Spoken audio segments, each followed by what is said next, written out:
the burqa from her face. The policewoman did it for her. Larmina brought a tray with water, dates, and walnuts, and left it on a little table beside the bench. Shauzia poured Damsa a drink and handed her the glass, then poured herself some water and sat down beside her. "Welcome to Green Valley," Officer Shauzia said, and drained her glass. Damsa tried to raise her glass to her lips, but her hand was shaking. She used both hands and took a long drink. She looked around at where she was.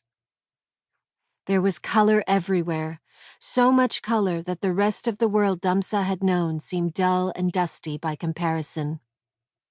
The bright, whitewashed walls around the compound were covered in designs and murals.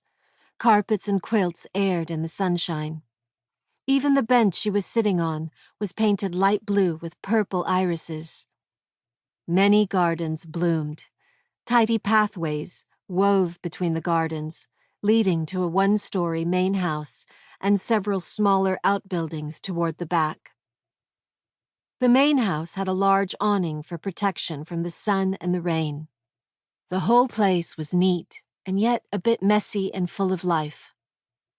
The courtyard at Damsa's father's house had been all gray stone, meticulously swept by servants who scurried away like frightened mice whenever a member of the household or a guest appeared. Her father liked the help to stay out of the way. A woman with a straight back and a determined jaw came out of the main building, took 2 steps toward Shauzia, then turned back and called through the open door. "Mariam, if you are not out here in 5 minutes, they are leaving without you." "I don't know why you shout at her, Parvana," said Shauzia, leaving the bench and crossing the yard to her. "You know it does no good." "They have to be at the safe house before dark," Parvana said. She and Shauzia loaded the big suitcase the boy had been pulling into the open trunk of the car. "I won't have them on the road after dark." "I'm sure Asif knows that," said Shauzia. "You're sure I know what?" A man on crutches, an empty trouser leg neatly pinned up, came into the yard with 2 backpacks over his shoulders. "I'm sure you know not to cause your wife extra worry." "That I do know," he said, tossing the 2 packs into the car's back seat. "How bad is it out there?" "There are Taliban on the highway," said Officer Shauzia. "But if you stick to the back roads, you should make it to Kabul without a problem." "Inshallah," he said.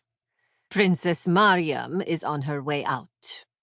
"Soon she'll be Nouria's problem," said Parvana.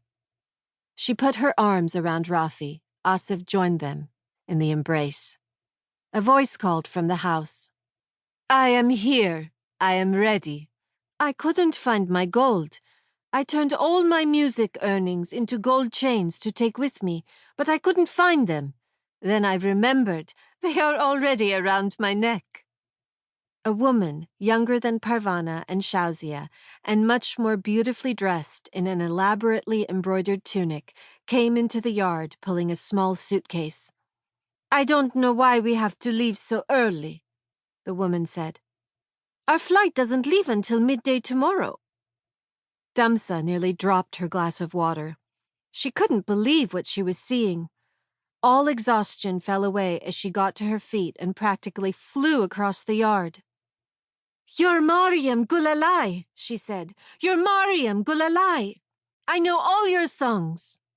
Mariam's face went from annoyed and flustered to smiling and gracious. "Aren't you kind?" she said, adjusting her chador so that it draped more elegantly.